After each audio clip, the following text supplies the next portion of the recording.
Ring-a-ring, oh roses, oh roses, oh roses, oh roses, oh roses, oh roses. Ring-a-ring, oh roses, ring-a-ring, oh Rosie, or, in the United States, Ring Around the Rosie is an English nursery rhyme or folk song and playground singing game. It first appeared in print in 1881, but it is reported that a version was already being sung to the current tune in the 1790s, and similar rhymes are known from across Europe. It has a Roud Folk Song Index number of 7,925. Lyrics. It is unknown what the earliest version of the rhyme was or when it began. Many incarnations of the game have a group of children form a ring, dance in a circle around a person, and stoop or curtsy with the final line. The slowest child to do so is faced with a penalty or becomes the Rosie, literally rose tree from the French rosier, and takes their place in the center of the ring. Variations, corruptions, and vulgarized versions were noted to be in use long before the earliest printed publications.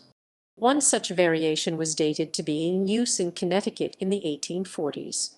Common British versions include, common American versions include, common Indian versions include, common Maori versions include. The last two lines are sometimes varied too. Early attestation.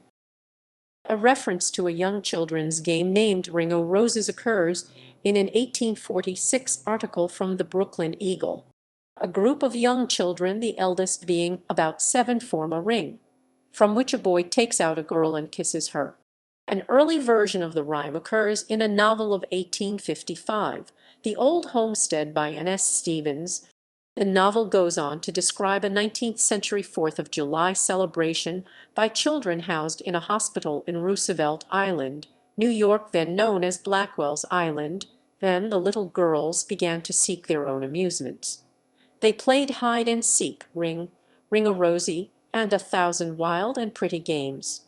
Another early printing of the rhyme was in Kate Greenaway's 1881 edition of Mother Goose, or The Old Nursery Rhymes. In 1882, Godey's Lady's Book has the following version. Before the last line, the children stop suddenly, then exclaim it together, suiting the action to the word with unfailing hilarity and complete satisfaction. In his Games and Songs of American Children, 1883, William Wells Newell reports several variants, one of which he provides with a melody and dates to New Bedford, Massachusetts, around 1790. Newell writes that at the end of the words the children suddenly stoop, and the last to get down undergoes some penalty, or has to take the place of the child in the center, who represents the Rosie rose tree, French, rosier. An 1883 collection of Shropshire folklore includes the following version. On the last line they stand and imitate sneezing. A manuscript of rhymes collected in Lancashire at the same period gives 3 closely related versions, with the now familiar sneezing, for instance. In 1892, folklorist Alice Gumm could give 12 versions. European variants. A German rhyme first printed in 1796 closely resembles Ring-a-Ring-o' Roses in its first stanza, and accompanies the same actions, with sitting rather than falling as the concluding action. Loosely translated, this says roundabout in rings / we children 3 / sit beneath an elder bush / and shoo, go we, go we. The rhyme, as in the popular collection Des Nebenwunderhorn, is well known in Germany and has many local variants. Another version runs, a ring o' roses / lovely apricots / violets blue forget-me-nots / sit down children all dren all. Swiss versions have the children dancing round a rosebush. Other European singing games with a strong resemblance include Rose, Rose May from the Netherlands with a similar tune to Ring-a-Ring-o' Roses, and Gira Rosa Circle, Rose, recorded in Venice in 1874, in which girls danced around the girl in the middle who skipped and curtsied as demanded by the verses. And the Italian one, Ring round ring / the world falls down / the earth falls down / everybody on the ground.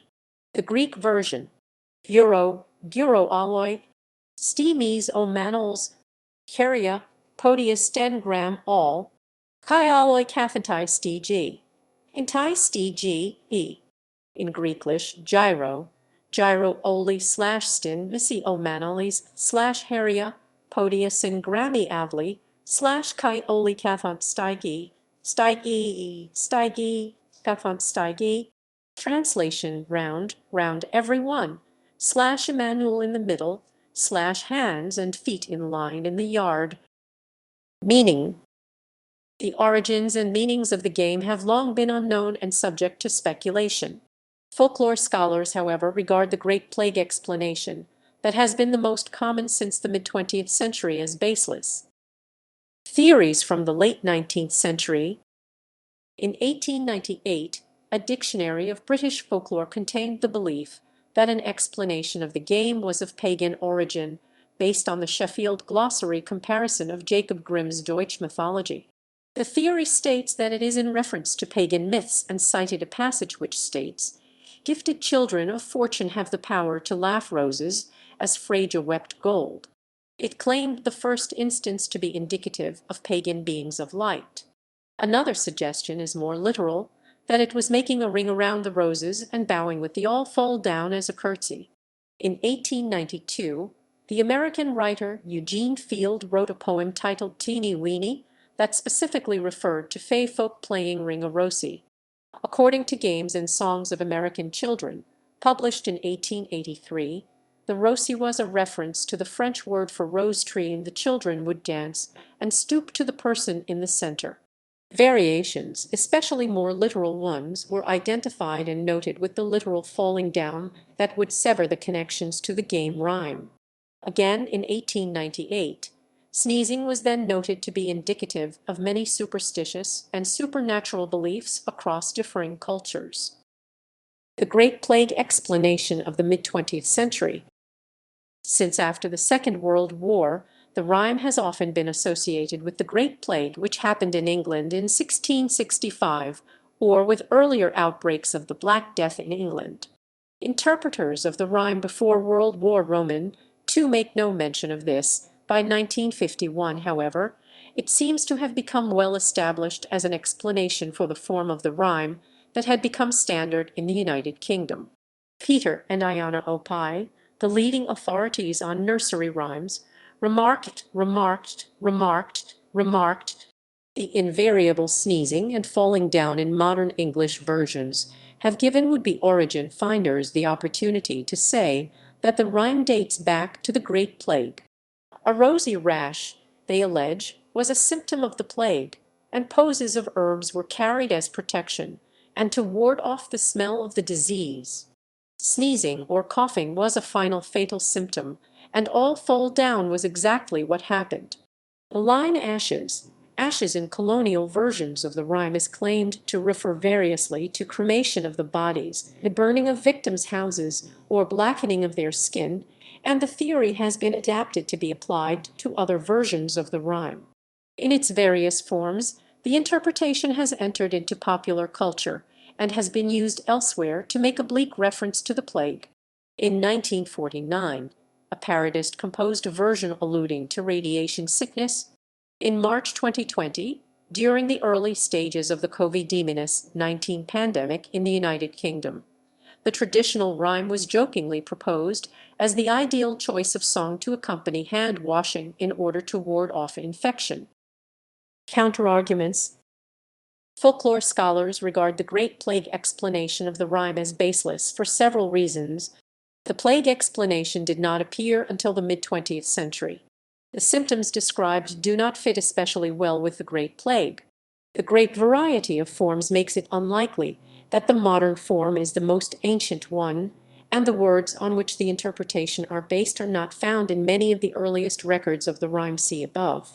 European and 19th century versions of the rhyme suggest that this fall was not a literal falling down, but a curtsy or other form of bending movement that was common in other dramatic singing games.